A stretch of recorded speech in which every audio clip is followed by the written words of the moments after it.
Good evening to all of you. The introduction by the president makes me a little nervous because he has summarized the topic better than what I could have done over a period of 1 hour. And I'm told a series of articles and webinars have been held on this judgment. And I'm told Lakshmi sir himself gave a webinar about a week ago on that. I was held up in Orissa High Court. Finally, on Sunday, one message came from client, I want to meet you urgently in Madras tomorrow on Monday, he said, last Monday. I said, I'm in Orissa High Court. Then he rang up saying that, sir, you're in Orissa High Court after remand from the Supreme Court. That matter in Orissa High Court was a custom, but nothing to do with it. The client was so overwhelmed with his ideas of this issue. He thought I rushed to Orissa High Court for taking up the remand after remand. Nothing on this kind. Our president points out that this judgment is a welcome relief for developers and other infrastructure companies, etc. I'm not too sure about how beneficial it is. Okay. The one part of the judgment which is clear and unambiguous and which I have always had a view is that this section 17.5c and 17.5d will not be struck down as violative of Article 14. I repeat, the Orissa High Court judgment, however fair and equitable it was, to say when the Parliament of the state legislature enacted section 17.5c and 17.5d, there was a discrimination inviting the wrath of Article 14 of the Constitution, and therefore the section has to be struck down or read down. I was always doubtful. The Supreme Court judgment is ex-face clear on this. The sections as enacted are perfectly valid and they do not violate Article 14. So this part of the judgment is clear. We'll since, and Sunil Bhai told me that the questions we are all concerned with does not relate to this part of the judgment at all. But I must explain this part of the judgment with some detail because it sets out the background for that. The other part of the judgment, upholding section 16.4, the time limit that you can take credit, etc. It's a very brief discussion. That was not the focus of the case. Some petitions got simply tagged on, and that section has also been upheld. So various high courts of the Madras High Court and this High Court upholding, striking it down, etc. become meaningless.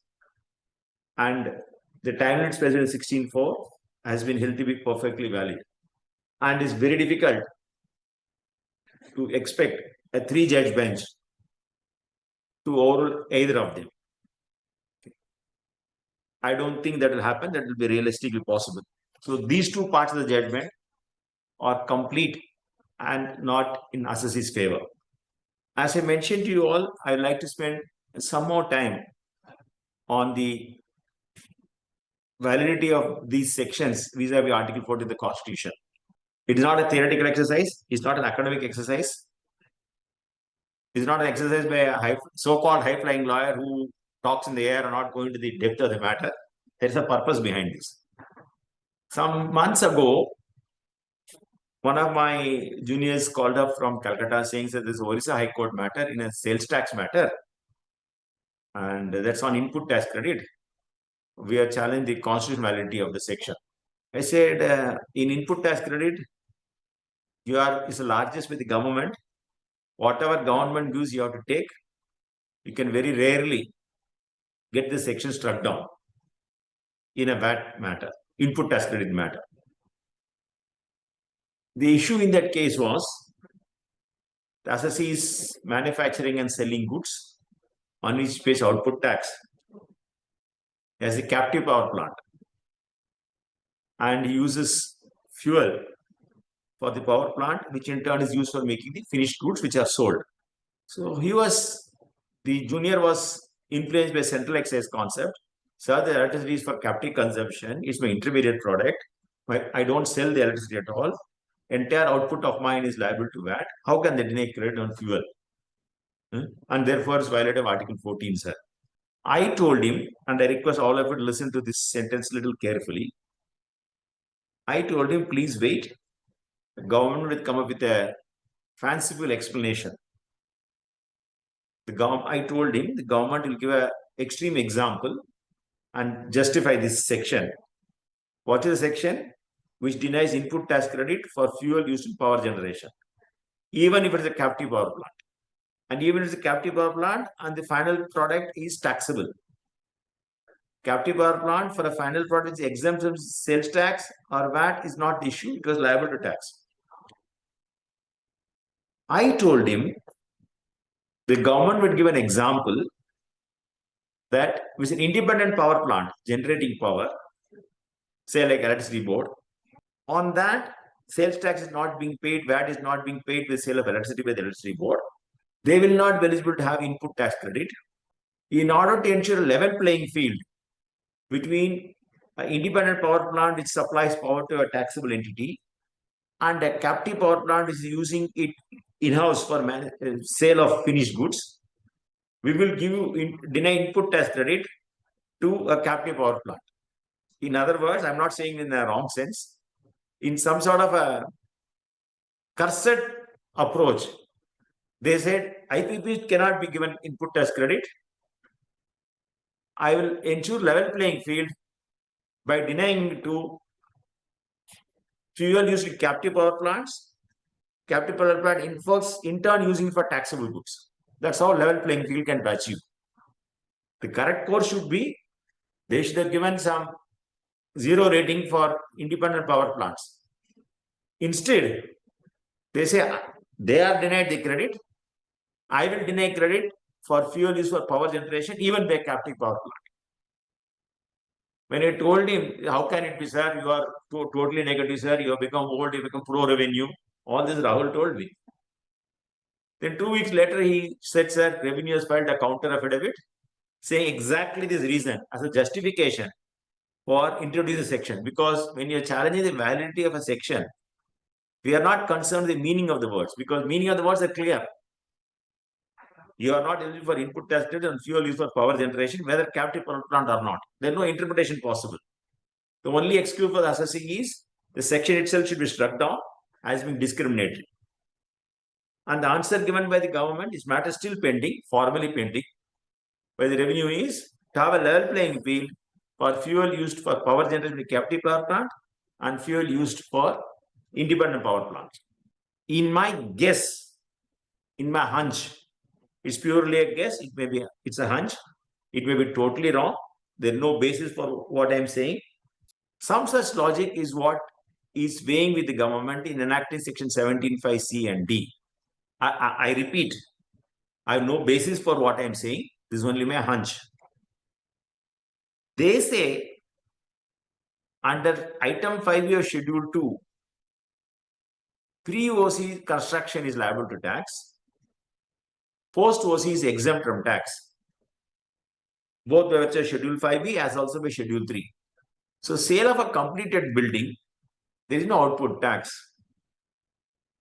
Therefore, if a chartered accountant for running his office buys a flat which is OC has already been received, the developer who sells the flat to CA is not going to charge GST, and the chartered accountant who is the consumer of the service will not be able to take credit. The developer would have had input services and goods, etc. But these are used in post-OC sale, therefore he will reverse the pro rata credit. Take another CA who was contracted with the developer at the pre-OC stage. The developer will charge GST. If 17(5)(c) and D are not there, CA could have taken the credit of that and chain could have been maintained. According to the government, since I am denying credit, there will be chain will be snapped when the post-OC sale takes place. I'm not saying in the wrong sense. I'm not saying in a cursed manner. In a negative sense, negative approach, government says we should deny credit even for pre-OC sales. That's the logic. That's why I gave the example of the power plants. And that's the logic adduced by the learned additional solicitor general before the Supreme Court was sustained in the section 17.5c and d. Supreme Court, of course, has not gone into in detail, but upheld the validity and accept the ASG submission. But you can clearly see the line of reasoning of the government and the unstated thought process by the Supreme Court in upholding C and D. If they miss this point, then Orissa High Court judgment will become perfect. Therefore, the only excuse they can give for 17.5c and D is we want to ensure level playing field between persons who buy a post-OC flat and buy a pre-OC flat. And level playing field, not in the sense of giving credit, which is the essence of GST, but by denying credit to both. That's the logic behind it. I don't know, you all must have come up across this position, and I have mentioned this example number of times. In UK, insurance supply is exempt from GST or VAT. If the insurance company buys stationery from the market, the stationery supplier would charge VAT or GST. Insurance company will not able to take credit of that. And that becomes a cost. And therefore, if the insurance company sets up its own printing press, stationery press, and itself print the stationery, etc., then it will be self-supply. No output tax will be payable on supply of stationery from one division of the insurance company to another division of the insurance company. And such integrated activities have a competitive advantage. The European countries are obsessed with fiscal neutrality to the point of madness. They say everybody should have same level playing field. You must compete in the market on business reasons. You should not have tax advantage. Your success should not depend upon whether you advise to Sunil Gabawala, who will give best possible advice. And such clients will be benefited rather than clients who consult Sridharan, who will give outdated advices. To have a level playing field. Therefore, they have a specific situation. Entities which are exempt, carrying out exempt supply, if they take up an activity for self-supply basis, which is ordinarily not treated as part of their main activity, then they will deemed self-supply tax. There's a position in UK VAT.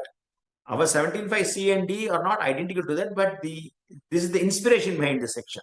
I'm spending time on this because once you understand the logic behind this, then we can understand the other implications the judgment is dealt with. It's also a possibility that 17.5c and D are influenced by similar provisions in service tax and VAT credit rules, where input service credit was not allowed, the 2L for similar activities.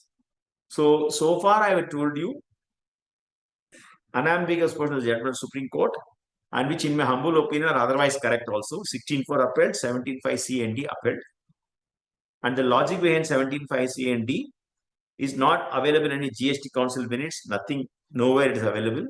But the grain behind the thought process is easily decipherable for what we have seen, what I told you just now, and also clear from the judgment of the court. Sunil Bhai is okay so far? Yes, sir. It's going well, sir. Please carry. Okay. All right. Can I go to the next topic? Unconnected topic. Yes, sir. Yes. Okay.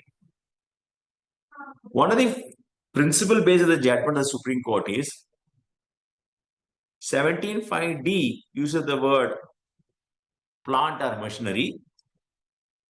17.5c doesn't use the word plant or machinery, uses the word plant and machinery. You're all very familiar with that. I will repeat it. I repeat, Supreme Court says 17.5d uses the word plant or machinery. 17.5c uses the word plant and machinery. Explanation defines plant and machinery. The argument of the Solicitor General, there's a small clerical error in drafting using the word or in 17.5d is incorrect. Okay. and it should be read as and. Court rejected it, saying plant or machinery will be read as plant or machinery, will not be read as plant or machinery. Why did Supreme Court say so? They say once it is plant or machinery, the explanation defining what is plant and machinery is not relevant. That's the first finding. Second reason they say, if you are concerned with the word plant and machinery, explanation says apparatus, equipment and machinery. Nothing outside that will be covered. So that explanation is not applicable. Two, when the phrase used is plant and machinery, the word machinery will throw light on the meaning of the word plant. When the words used in the section are plant or machinery, the meaning of the term plant will be uninfluenced by the term machinery. And therefore, the Supreme Court took pains to say that 17.5D applies to plant or machinery. Supreme Court says it will not apply to plant and machinery, which is the position in C. My colleague Nivedita says in SGST Act of what are the states? Rajasthan, Jammu and Kashmir and Puducherry. Rajasthan, Jammu and Puducherry, 17.5D of the SGST Act uses the word plant and machinery. The first question is, therefore, we all thought is one nation, one tax, etc. Okay. What's the effect of this? Are you to ask the client whether you are in Rajasthan, whether in Pondicherry or this? And we had to ask whether the supplier is to be seen or recipient is to be seen. It's all absolute confusion. The Gazette copy of the state acts in these three states say so. I'm also not sure whether there is any errata in the Gazette for CGST Act in English version, correcting the word or as and. I tried to locate, I was not able to locate. It's possible also, because there is no link between the errata and the main Gazette. I'm not sure about it. But Nivedita, there's something more drastic. About So the Hindi version, the Hindi Gazette version of the CGST Act uses the word plant and machinery in Hindi. I'll just display that for you. 1 minute. Read it. So this is section 17.5D in Hindi. घ किसी कराधेय व्यक्ति द्वारा अपने स्वयं के वास्ते संयंत्र और मशीनरी से भिन्न किसी स्थावर संपत्ति के सन्निर्माण के लिए प्राप्त किया गया माल या yes so if you look at the bracket it says संयंत्र और मशीनरी से भिन्न सी में भी ऐसा ही है yes sir if you look at go संयंत्र और मशीनरी से भिन्न so this is not a case where if there's a conflict between Hindi and English, which will prevail, etc. Okay. To the extent possible, they should all be read together. Okay. And this has not been noted in the Supreme Court. Whether the government will do so in the review petition, what will be the effect of it, and because of this, what will happen? Some other matter, the court will say this aspect is not brought to our notice, and therefore will read or as and. I do not know. I do not know. So, Sunil bhai, you have seen this part? No, I am enlightened today, sir. Okay. I told Nivedita, इधर पे और ही लिखा है, what are you saying करके.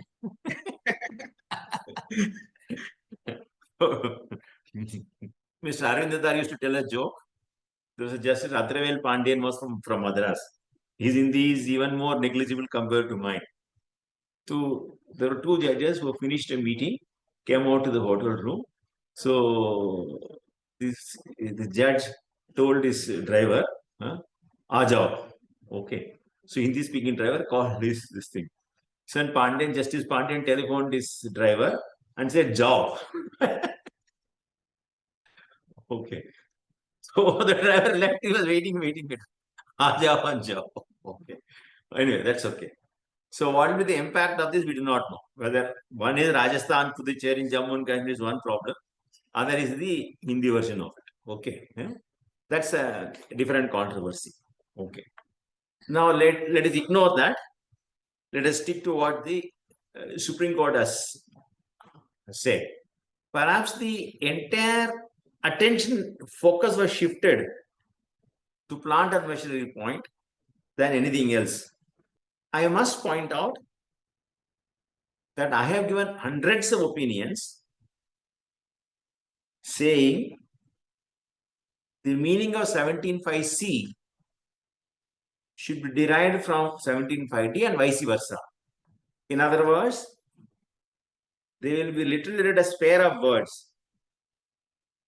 For example, when I say null and void, if you ask for what's the difference between null and void, it's impossible to decide. Let's say, if you say pipe and tube, what's the difference between pipe and tube? These are pair of words. So 17c and d, literally one will throw light on the other. And therefore you must read C in the light of D and D in the light of C. The judgment of the Supreme Court clearly rejects that point and says there is no connection between these two. They are treated as independent clauses. I am mentioning this because even if the plant or machinery is read as plant or machinery, still 17.5c and 17.5d will be read as separate clauses. The reason why I gave this opinion in the past was also something to do with the meaning of the word on his own account. 17.5c bars input credit when you receive input service in the form of work contract service. As you know, work contract service, we'll have time to deal with that. Work contract service will mean where the supply involved both goods and material.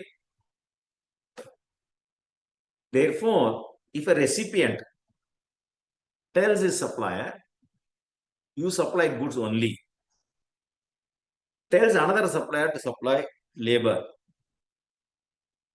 only, or the same supplier, goods is one contract, service another contract.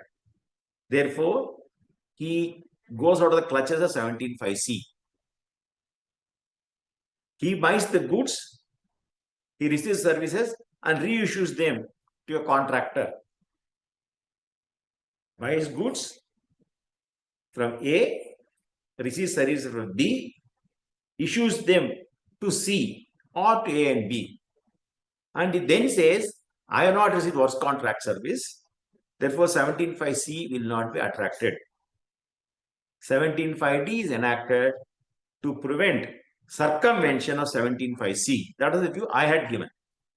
The Supreme Court judgment clearly, of course, without adverting to this aspect of the matter, clearly rejects this point and says 17.5c and d are independent. Don't try to read or misread one in the light of another. So that's part of the judgment is also very clear and useful to us. The next part of the judgment, which is important and which is in 17.5d, Supreme Court's specific 17.5d on his own account is used. Apart from plant and machinery, plant or machinery. The Supreme Court specifically says these two exceptions are separate exceptions.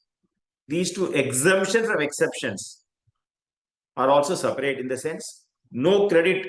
In the no credit formula, there are two independent statements. If you fall in either of them, you will be eligible for the input tax credit.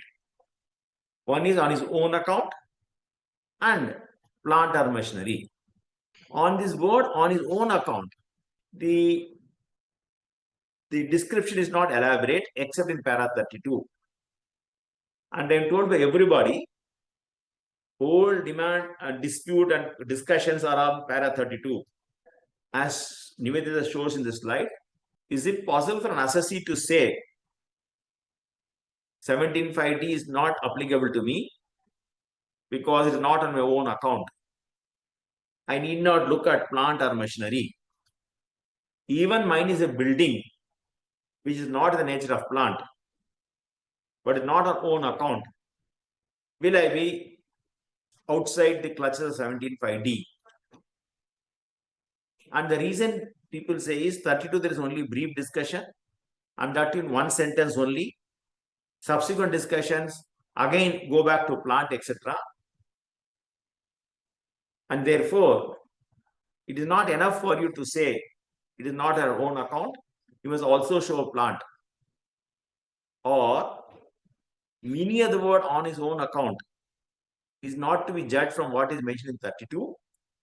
There's an overlap between the meaning of the word plant stroke building. Okay. And therefore, even if it is on own account, if it is the nature of a building, not the nature of a plant. Okay. Let us assume for a minute, Supreme Court has concluded that a hotel or a cinema theater can never be building, can never be a plant. But if cinema theater is constructed with the whole intention of letting it out on lease, Supreme Court elsewhere says whatever is given on intended to be given on lease, etc., is not in his own account. So theater intended to be let out will be, though not a plant being in the nature of building, but intended to be let out is not own account. Is that the interpretation? That's the doubt, no, Sunil bhai? Yes, I think the doubt is rightly expressed. Okay. What is your view on what's the correct answer about the Supreme Court judgment? Sir, as we discussed, I don't think the Supreme Court has really given a detailed finding on this. So I'm as confused as most of the other participants here. But yeah, it's a bit tricky because there's just one line, as you rightly said, in para 32 on this. On a plain reading of the section, it's very clear that there are two escape routes for Nasasi. If it is not on his own account, then escape route is there. If it is not, if it is plant or machinery, then also escape route is there. I don't think anybody will trouble us on that. Yes. In other words, even without the judgment, we can easily say there are two gateways, exit gateways out of the class of 1750 to Nasasi on his own account, and this second point, plant or machinery. There the judgment is saying so, and I think it is correct, and there's no problem in that. In other words, even subsequent judgments want to revisit some portion of the judgment, this part will not be a problem. But the real problem is on the meaning of the word on his own account. Does it mean that if the building is intended for lease or license or renting, etc., automatically and always it is on his own account? I repeat, what is the meaning of the own account? It's a different question. That if it is on his own account, if it is not on his own account, you are outside the class 17.5D. There is no problem in that. But what is the meaning of this on his own account? The Supreme Court seems to have laid down in Safari Traders that moment it is intended for lease, etc., then it is not on his own account. Supreme Court seems to have clearly said that. Whether it is right or wrong, I need not debate. I need not bother about my personal views on this. But clearly Supreme Court says, if it is renting, etc., it amounts to not on his own account. Therefore, my submission in this regard are this. One, the Supreme Court has clearly held the escape route to the assessee are two separate escape routes in 17.5D. One is on own account, second is on plant or machinery. If you satisfy any one of them, you are outside the clutches of 17.5D and will be eligible for the benefit of input tax credit. Judgment says so clearly, and that will be easily accepted by any court. There's no problem in that. The meaning of the word on his own account, Supreme Court is clearly held that once it is meant for renting, leasing, etc., okay, it is not on his own account.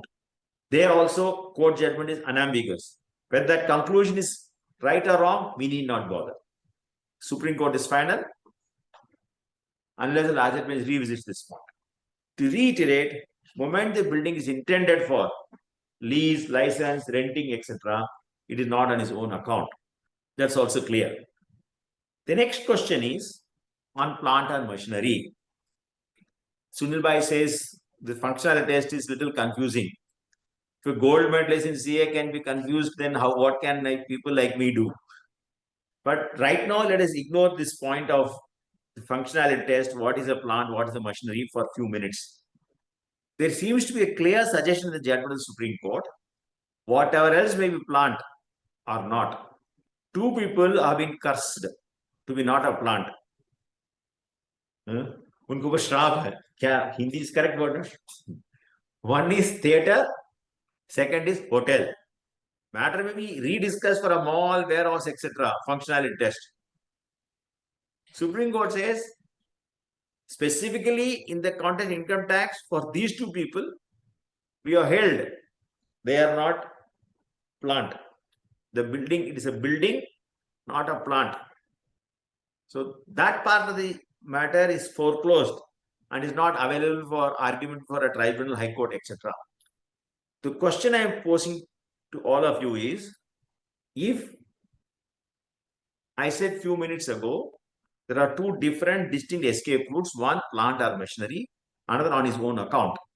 Whether judgment cursing, I'm using the word in a lighter sense, cursing this theater and this is focused on the word plant only, or inherently they are held that hotel and theaters can never get input tax credit, they are hit by 17(5)(d). Have they said so? To my mind, no. My answer is assessee's favor. Supreme Court said hotel and theater not a plant because of binding precedent in Anand theaters. Those judgments in Anand theaters were not at all concerned with the word on his own account. They were concerned only with the meaning of the word plant. Since in the fact situation of a hotel and a theater, Supreme income tax is held, there is not a plant, this judgment simply follows them. Hotel and theater have been held to be trapped with 17(5)(d) only because they are not a plant. The other point on his own account, according to me, is not concluded against the hotel or theaters, and that is available for contention and claim by the assessee. I have a difference of opinion between Nivedita and me on this point. This is a judgment of House of Lords in Barclays. There the question was whether that hotel which is redesigned and putting chandeliers, etc., will be eligible for plant. Like we have initial depreciation, UK Act also had for first year allowance on capital items. There is an existing hotel which was meant for businessmen. It was converted into tourists, no? And incurred expenditure on chandeliers, etc., etc. The judgment was concerned with the expenditure on chandelier, etc., whether that it is a plant. My colleague Nupur points out that assessee himself came up before the lower court, the construction relating to ducting, etc. Electric wiring, etc. He did not claim. He claimed only for the chandeliers and furniture, etc. The House of Lords held it to be a plant. Perhaps the judgment was considered in Anand Theatre. I'm not too sure about it. You may say, sir, that judgment in UK holding this to be a plant is inapplicable because Anand Theatre and Safari Retreat specifically says hotel building is not a plant. I agree. But that judgment has one important line. And that's where my difference between me and Nivedita and Nupur is. That judgment says, normally, the building from which you operate itself is not plant. Normally, the building from which you operate is not a plant. Okay. So, a lawyer or chartered accountant, even if he meets the client in his own office, it is meant for his own employees and accountants and lawyers to work. It's a setting from which business is carried on by him, profession is carried on by him. Incidentally, customers come and visit. Similarly, a bank's branch, customers come and visit. But still, predominantly, it's a setting from which the businessman operates. In the UK case of plant, the House of Lords took the view, the chandeliers and the furniture, etc., are made available by the hotel for use by the guest. And the hotel earns money out of that. In other words, while holding hotel to be a plant, in these sort of items in a hotel was a plant, the reasoning given by the House of Lords is that is made available to the client for enjoyment and you earn revenue out of it. So, this part of the judgment of the House of Lords brings out the clear distinction when it will be a setting, when it will not be a setting. When it is made available to the customer enjoyment and you charge for that. Okay. That was a test for plant in that case. That test may fail in India because of Anand theatres. But that part of judgment House of Lords, that it will be on his own account. The word is not used on own account in the judgment of House of Lords. Section did not use that. In other words, in my humble opinion, I'm not sure about theatres. In my humble opinion, hotel is intended for the shell of the hotel. I'm not talking about the chandeliers and the bedding and linen, etc. in the hotel, which is made available to the guest. The shell of the hotel, maybe there are few rooms in which the accounts department works, etc., legal department works, etc. Ignore that for a minute. Even the shell is made available to the customer for use. It may not be a plant, but in my opinion, it satisfies the definition of on his own account. And therefore, will be outside the clutches 17.5D. Nivedita agrees with me on this, but she says your referenced House of Lords is irrelevant and incorrect. So that may be additional reason I give, you can ignore that. So the purpose of the discussion is to only say that matter for a hotel is not shut out. Under 17.5D, still he will not be eligible as plant, but on his own account, he will not violate that condition. It is made available to the customer. And that test can be equally applied. In a mall, you may say that is never made available to the customer, but it may not be a plant. Okay. So this is the purpose of this 5 minutes, 10 minutes repeated repetition is because somebody says para 32 is independent to be read like this, etc. I have no doubt the two independent conditions. Okay. On account is expressly held by Supreme Court not to cover rentals. Okay. And hotel is intended for renting out and you earn revenue out of that. Therefore, hotel will be eligible for credit at 17.5D because it is not on his own account. Sunil Bhai, anything else on this? You want me to take up the next topic of Sure, the sir. difference between 17.5C and D and work contract? I'll separate deal with the functional test. Sure. Sir. Ijazat hai? Yes, sir. Please carry on. So 17.5C says no input tax credit on works contract service. In fact, one of my chartered accountant friends, very enthusiastic, of course, is much more sharper than me. He gave number of reasons the difference between 17.5C and D. Okay. 17.5C refers to works contract service when supplied for construction immovable property. And it is referring to from the supplier's point of view, not the recipient's point of view. D, goods and services are both received by a taxable person for construction immovable property. Okay. So there is my friend was explaining, Mr. Kothari was explaining, sir, there is a big difference. In C, it says works contract service from the point of the procurement when supplied for construction immovable property. D, goods and services both received by taxable for construction immovable property, for construction immovable property by the supplier of goods and service or supplier construction by a taxable person, we don't know.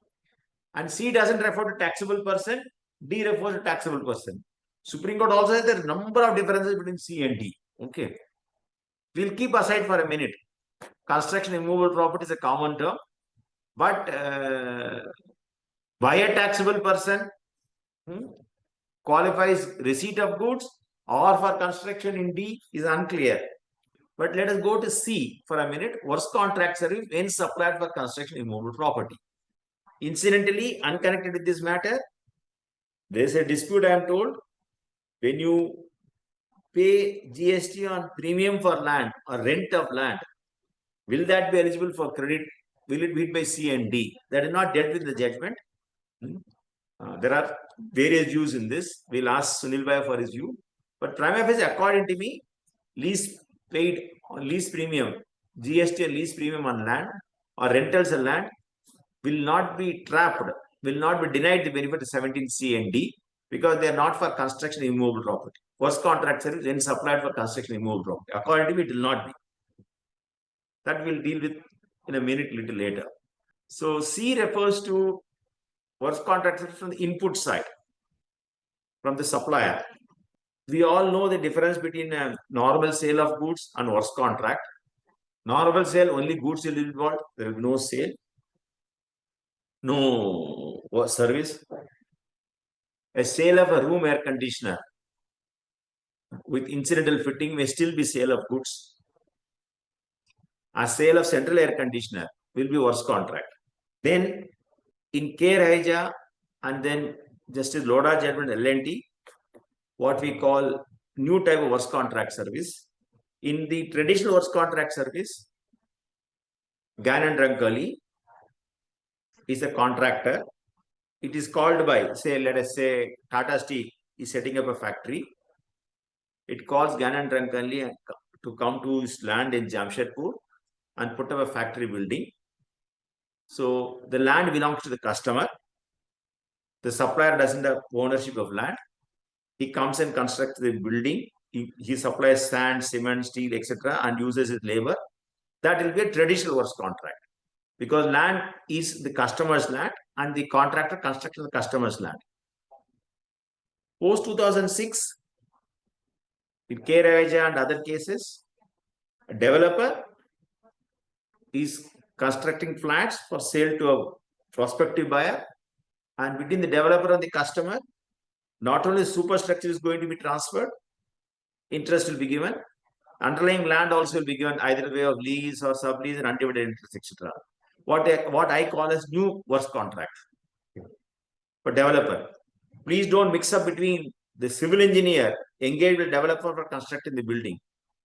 The civil engineer contracted with the developer is similar to Gannon Drunkali going to Tata's land in Jamshedpur and constructing a factory. That's a classical works contract, traditional works contract. The civil engineer visa with the developer, that is the traditional works contract. Between the developer and the customer, so-called modern, a new works contract, it all involves interest in land. That also is works contract. And definition in 218 of a GST Act excludes works contract related to movable property. For example, tailor, when he stitches the coat for you, cloth is given by you. The tailor uses lining material, button, etc., etc. That's a works contract movables. The definition in 218 covers only works contract immovable. So when Gannon Drunkali goes to Tata's factory and constructs the building, factory building, that's a traditional works contract. A civil engineer is contracted by a developer. That also is traditional works contract.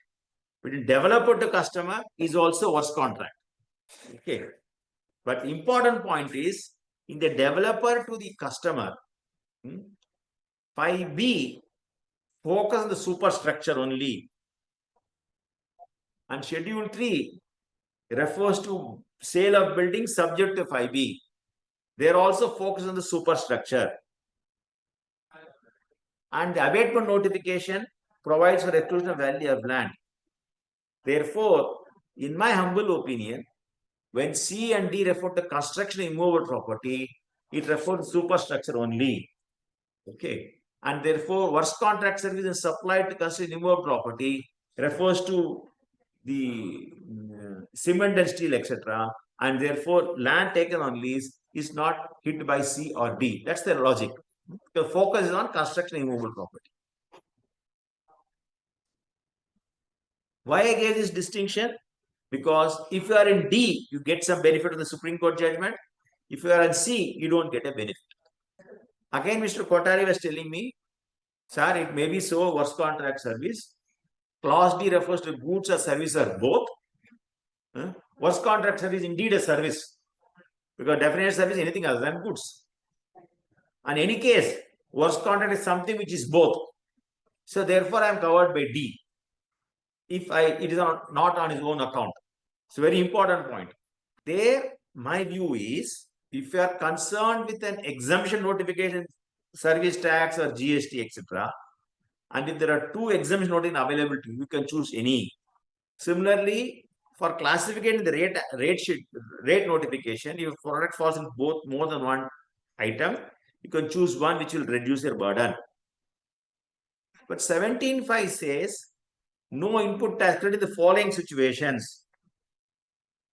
Therefore, if you say, sir, I am not covered with the clutches of 17.5D, therefore I am eligible for credit, that may not be enough. You will be eligible for credit successfully under 17.5 only if you do not fulfill, you are not trapped by any of the clauses A to H or whatever it is. In other words, you are bending backwards and proving that clause D is not against you in this particular example because on own account, and 17.5D also refers to service or both. On work contract service can be covered by D. Similar. Is a correct answer, but an irrelevant and incomplete answer. So the revenue will say, sir, I am not denying onto 17.5D. I am going to deny under 17.5C. So one thing which is irrelevant is you bending backwards and proving that you are not trapped by 17.5D. If it's a work contract service and they hit by 17.5C, and that's the end of the matter for you. Therefore, if the input procurement is a work contract service, then Khani Khatam. Now then Sunil now asking whether in future, whether we'll tell our suppliers to split the work contract into pure supply of goods and pure supply of services. Okay. And I can therefore escape the clutches of 17.5C. I wish you can do so easily and successfully. If it is the same supplier, you may have a challenge. There are 2 different suppliers. Even if they are holding a subsidiary, you are absolutely safe.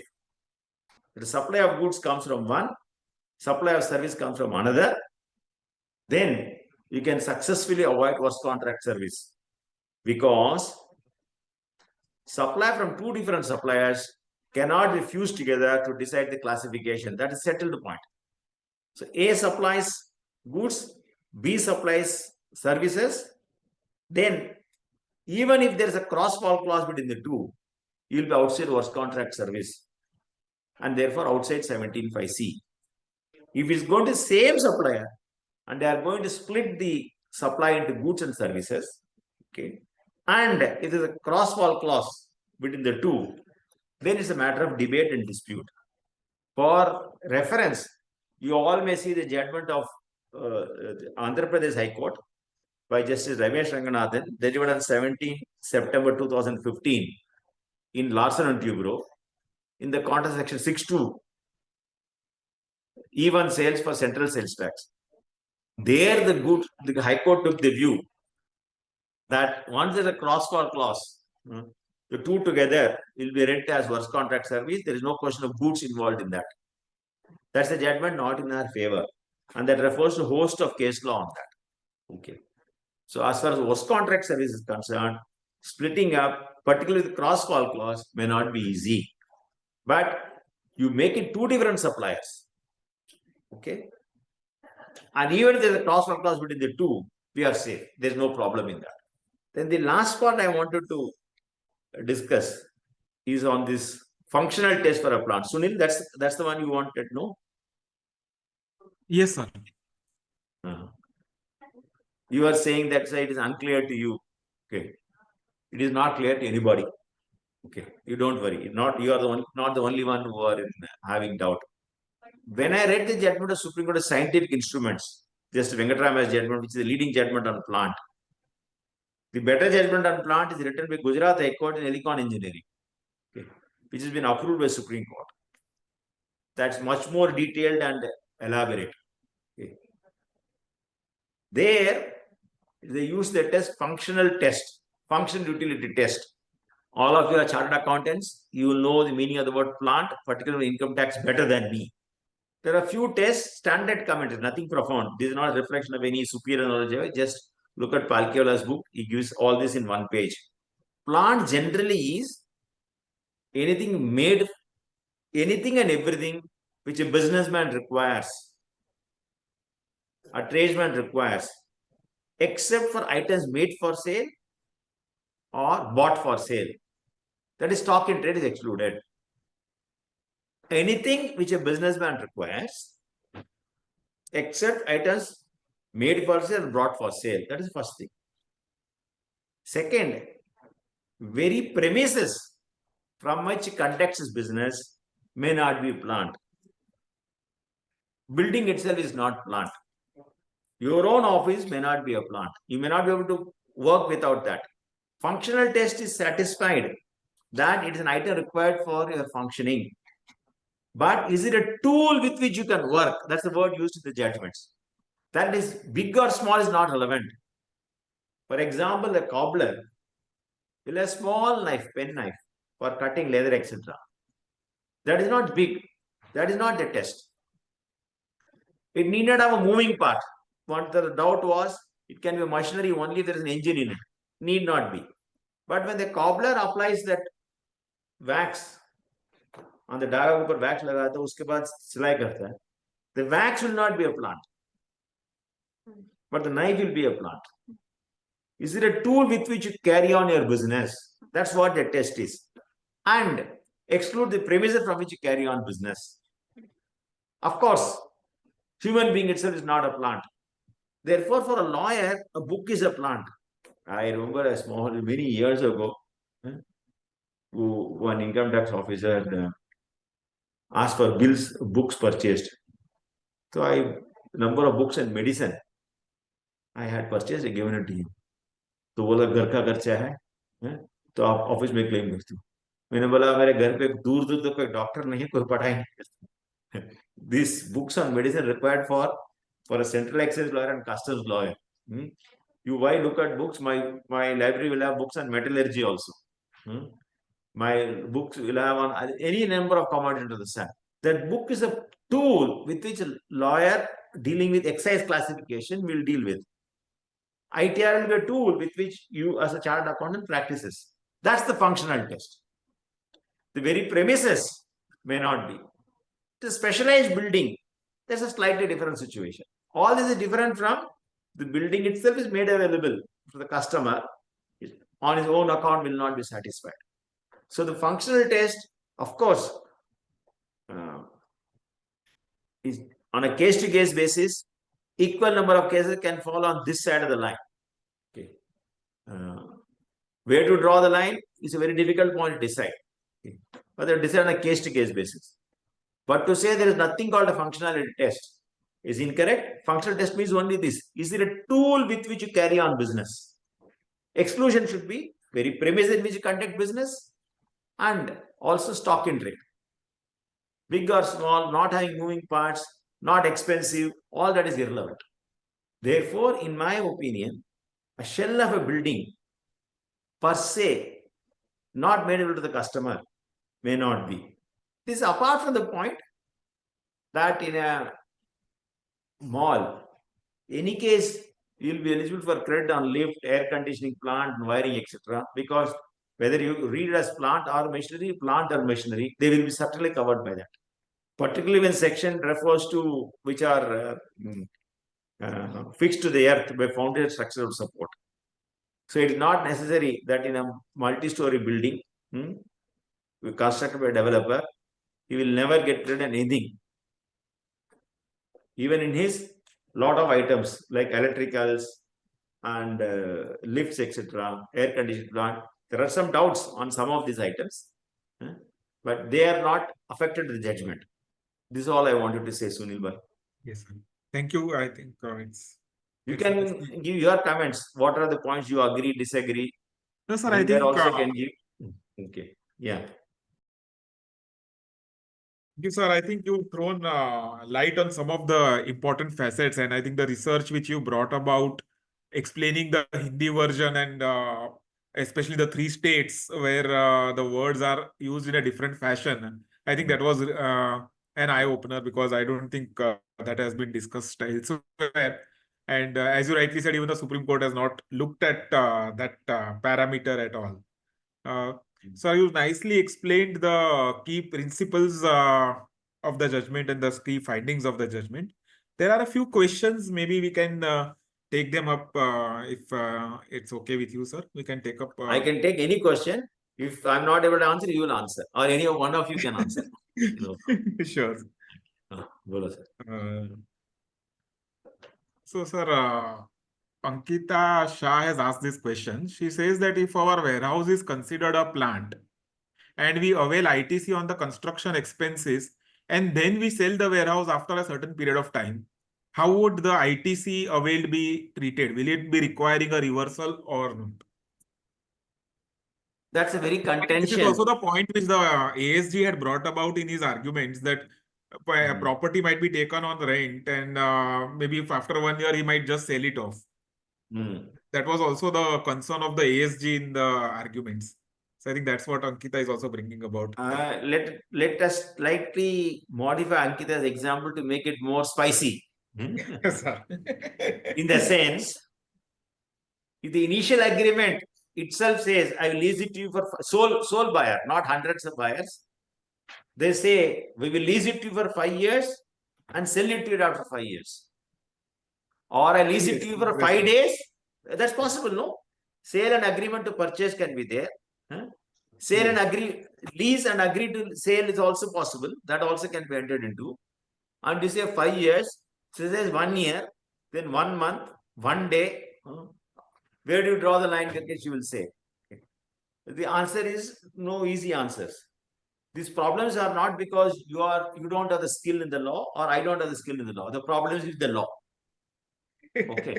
The problem is with the law. And this is very important to understand. Okay. This I've been telling this story for number of hundreds of times, but it's worth repeating also. Okay. It was familiar with all of you.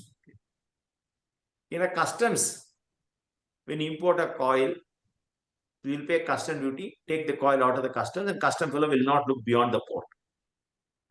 But suppose you say rate of tax on coil used in making a car is 5%.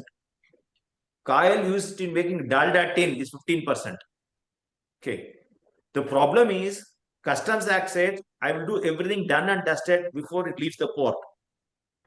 But you should link the rate of tax to what is going to happen thereafter.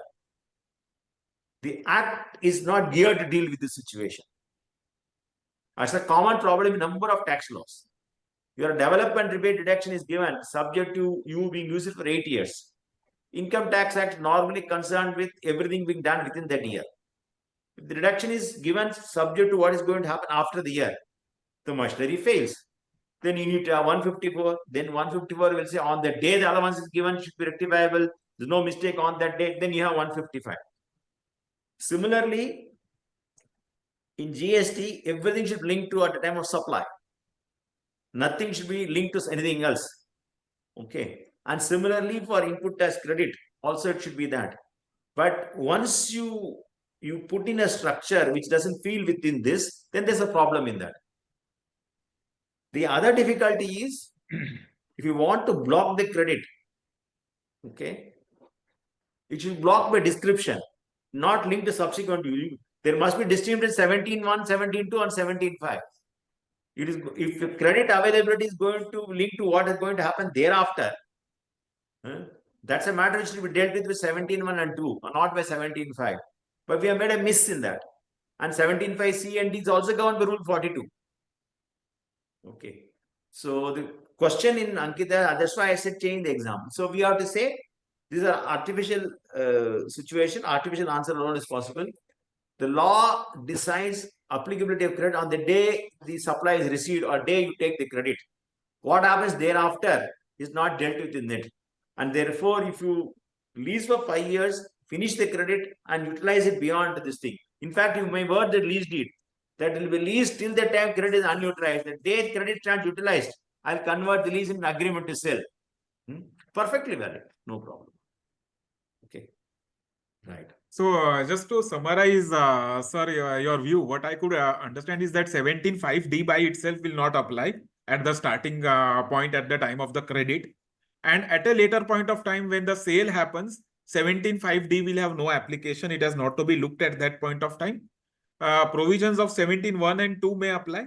But when you go to 17(1) and 2, those situations are not envisaged under the rules, and therefore perhaps the full credit would be available. I think that is what I could gather. But 17(1) and 2 focus excessively, obsessively on that month's return. Exactly, sir. Okay. And that can result in a windfall or a distortion of credit. That's true. Mm. Sir, Yes. the next question is from Prashant Deshpande. Oh, Yes, sir. he's barred. He's barred from asking questions. But it's an interesting question. I think partially you touched upon it, but I think I'll just put it across so that because since it's specifically come. So Prashantji asks, I understand that the Supreme Court has said about the escape routes.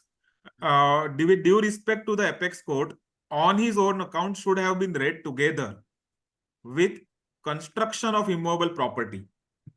That means if the construction was not to be done by the taxable person but by someone else, then 17(5)(d) would not be applicable. Your views are requested on this aspect. I declined to give my view. I carefully worded my observations. Supreme Court has concluded because I am told sometimes some of these sessions are heard by revenue people also. Oh, okay. Okay, We sir. don't want BCS, certainly it will be recorded and this thing. Yes, Okay. sir. Yes, sir. It's recorded. So the superior wisdom of the Supreme Court prevails over Sunil's view and my view. Okay. Sir, I think we rest it at that. We go to the next question by Mr. Vishal Kumar. And I think it's again, somewhere you addressed it, but just to reiterate, the question is whether ITC on construction of a building Yes. for renting and leasing of premises can be claimed. I The told answer Chief, is I told Chief emphatically Justice yes. Chandrachud once, sir, a tax lawyer, successful tax lawyer, need to know only exemption sections. Then he can survive successfully. He need not learn the taxing sections. Similarly, you need to know the sections where credit is available. So, आपका काम चल जाएगा.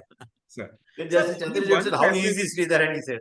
Yes, sir. Sir, only one facet which is coming out is that the observations of the court and even the language, the way we interpret it is to say that if the construction is done, which is intended for lease, Yes. and the timing of the construction with most of the examples predates the actual execution of the lease.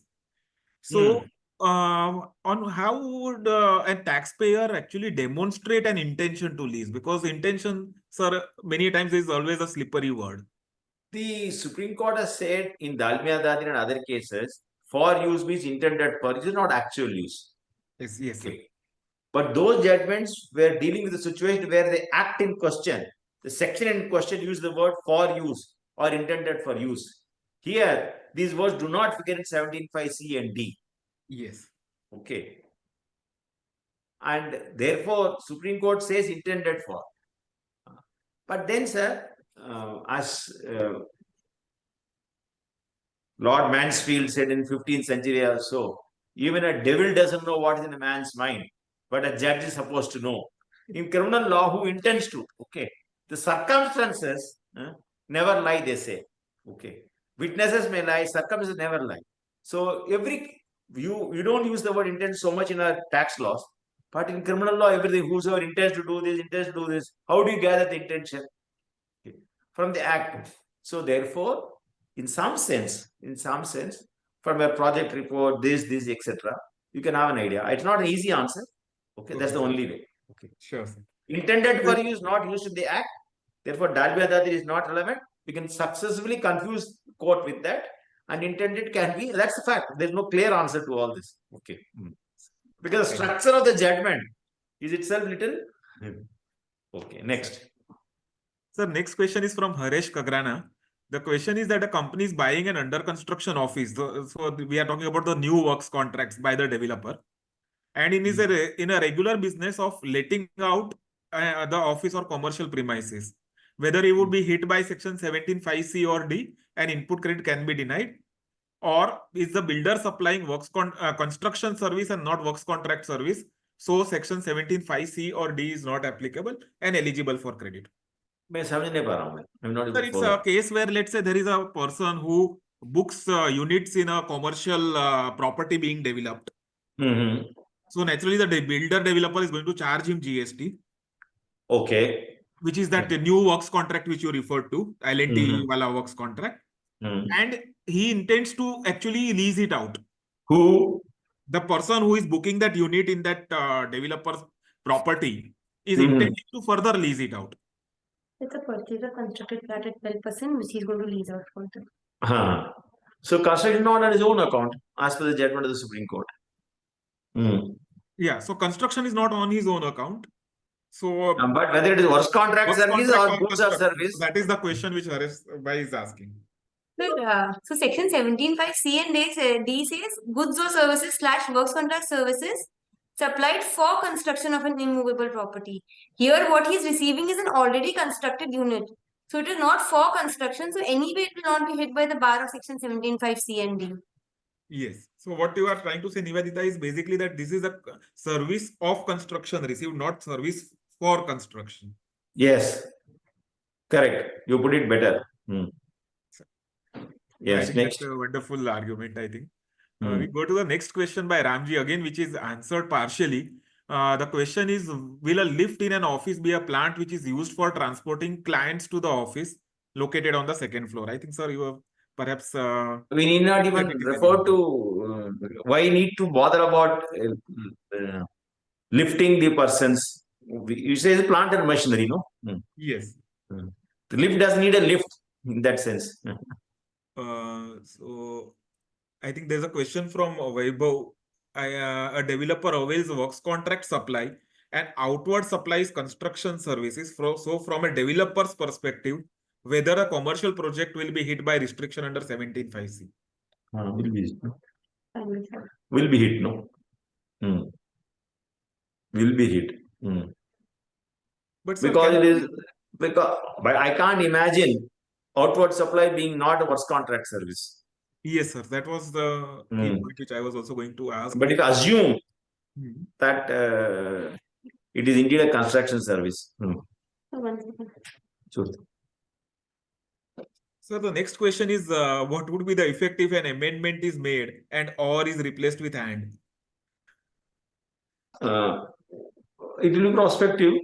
Somebody can say is to remove a defect, etc. Therefore, clarification retrospective. हो सकता है, कुछ भी हो सकता है. Okay. I am told for whatever reason, if a, of course, I have no basis for this, and it is important to realize this part.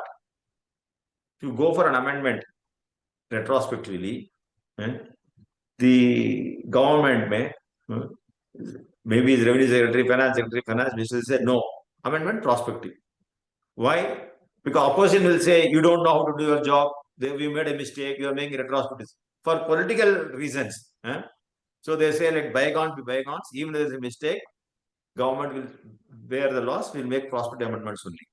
I was told in 2018, some officer from Patna prepared a list of about 80 mistakes in GST Act. He took it up to the finance minister. He says, already I'm in trouble saying GST is poorly drafted, etc. There's no way I will touch this. Get lost here. I was trying to desperately try and get the copies of that 80 mistakes, but I was not able to locate. But that's how works. Government works. Okay. So if an amendment comes, government will certainly make it only prospective. Okay. They will not make it retrospective. But Solicitor General can argue, sir, this is obvious mistake, then retrospective. Okay. That I do not. Interpretation of that amendment retrospectivity will again be another open position for litigation. No problem. Next question is, if a taxpayer is engaged in clearing forwarding activities and has built a warehouse, whether he will be eligible for ITC? He's not letting it out, no? No. If he's using it for self-purpose, he will do a storage warehousing and charge warehousing charges or things like that.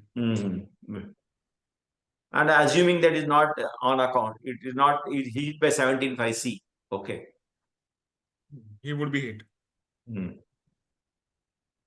The next question is about a mall itself. He says a firm has constructed a mall and given for rent. Can the ITC on works contract, which is lift and electrical fittings, be claimed? Yeah, because that anyways would also fit within the definition of plant and machinery. Provided it is not works contract service. A plant and machinery will get any case. A lift will get it in C also. Yes. And only other than plant and machinery, he will have to make sure that it is goods or services separately. अभी नहीं हो सकता, हो गया पीछे, माल तो बन गया, रेंट आउट भी हो गया. Yes, yes. हाँ. I think the next one also has been addressed. It's a repetitive question, so I'll just do away with it. Sir, this is an interesting question from Rajesh Bed. And again, you touched upon that issue of leased, long-term lease. Sir, the question is, if I am doing a construction on a leased land, whether it will be Decide whether considered it's on own account, not based Yes. on land. Okay. land is not my own. अब उससे फर्क नहीं पड़ता, land is owned, not owned, उससे फर्क नहीं पड़ता. Yes, sir. So the question which comes is, sir, especially when you look at MIDC, Hmm.